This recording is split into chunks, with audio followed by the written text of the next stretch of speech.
Hello, my sweet peoples. Welcome back to DT Job Alerts. I have come up with the new videos of IBPS post.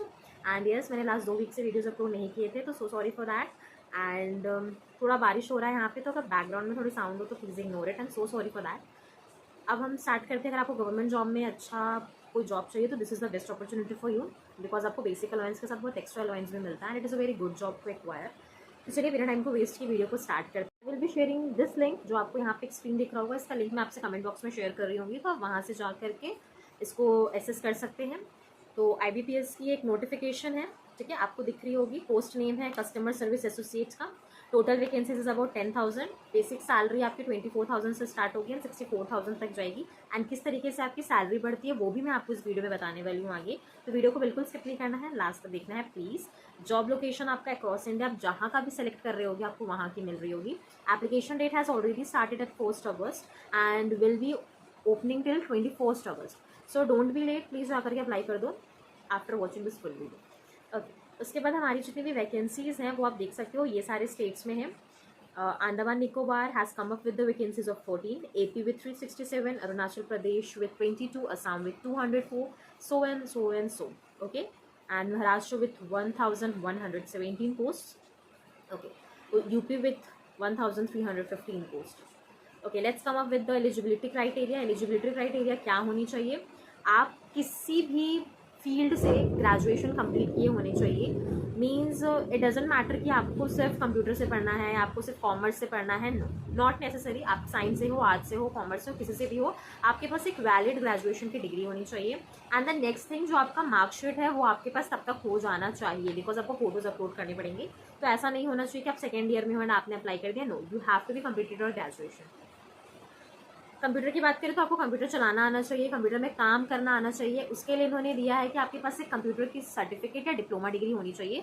Suppose आपने DCA किया है, ADCA किया है, तो it's very good for you, आप उसको add कर सकते हो. अगर नहीं भी किया है तो कोई दिक्कत नहीं है, बिकॉज इन्होंने एक और ऑप्शन दिया है कि आपके स्कूल में कंप्यूटर होना चाहिए. So it's a very common guys. आप ICSE से हो, CBSE से हो या किसी भी स्टेट बोर्ड से हो, कंप्यूटर सब्जेक्ट्स तो होता ही है. ओके, बारिश बहुत ज़्यादा तेज़ है, so I have to close it.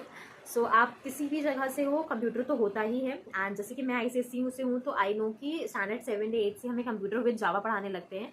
CBSE में भी कुछ ऐसा ही होता है एंड अदर बोर्ड्स में भी ऐसा ही होता है कि आपके पास कंप्यूटर एक सब्जेक्ट तो रहता ही, तो आपको इस चीज़ की चिंता करने की कोई भी ज़रूरत नहीं है. एंड सबसे ज़्यादा इंपॉर्टेंट चीज़ जो आपको एलिजिबिलिटी क्राइटेरिया में ध्यान देना है, ये लैंग्वेज प्रोफिशिएंसी.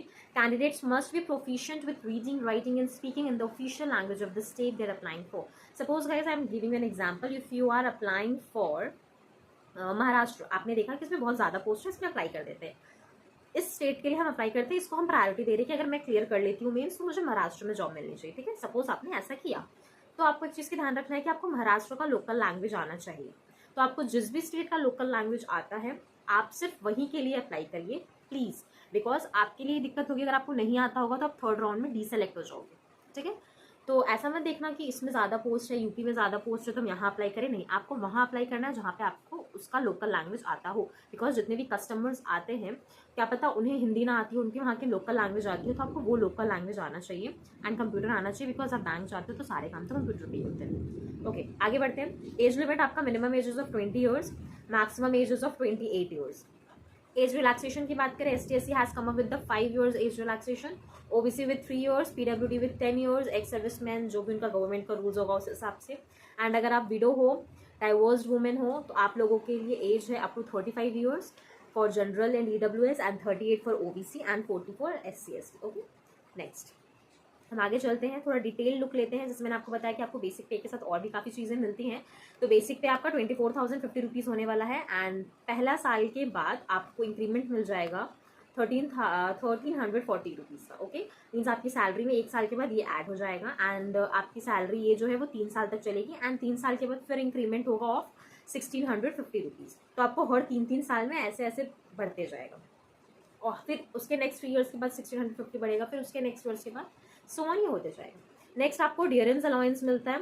ओके, आपको हाउस रेंट का अलाउंस मिलता है, आपको ट्रांसपोर्ट का भी अलाउंस मिलता है, एंड आपको आपके परफॉर्मेंस के बेस पे स्पेशल अलाउंस भी मिलता है. तो आपको इतने सारे एक्स्ट्रा बेनिफिट्स मिल रहे हैं. नेक्स्ट हम चलते हैं, इसके कितने प्रोसेस के कितने फेजेस होते हैं. तो you have to go through with the 3 stages. First with your preliminary examination, so sorry for it.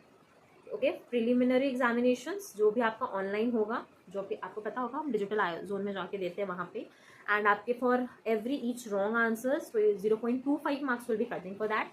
Main examinations में भी सेम है, आपके एमसीक्यूज ही होने वाले हैं एंड आपके हर एक आंसर के लिए 0.25 मार्क्स डिडक्ट होने वाला है। थर्ड टेस्ट वही है जो मैंने आपको बोला कि आप बिल्कुल भी ऐसा मत करना कि जहाँ का कम दिख रहा है you are applying for that. No guys, you have to apply for that state जिसका आपको लोकल लैंग्वेज आने वाला हो, क्योंकि उसका भी आपसे टेस्ट लिया जा रहा है। ओके, नेक्स्ट अगर हम सिलेबस पे जाएं तो reasoning ability, quantitative aptitude, English language and general awareness, ये सारे होने वाले हैं। अगर आप चाहते हो कि मैं सिलेबस का डिटेल्ड आपके साथ डिस्कशन करूँ कि क्या क्या होते हैं, कितने मार्क्स से किस टॉपिक्स आते हैं, do comment down, I will be doing for that. And next हम चलते हैं। So that's it for the videos guides, thanks for watching, do share with your friends siblings जो भी इसकी प्रिपरेशन कर रहे हैं।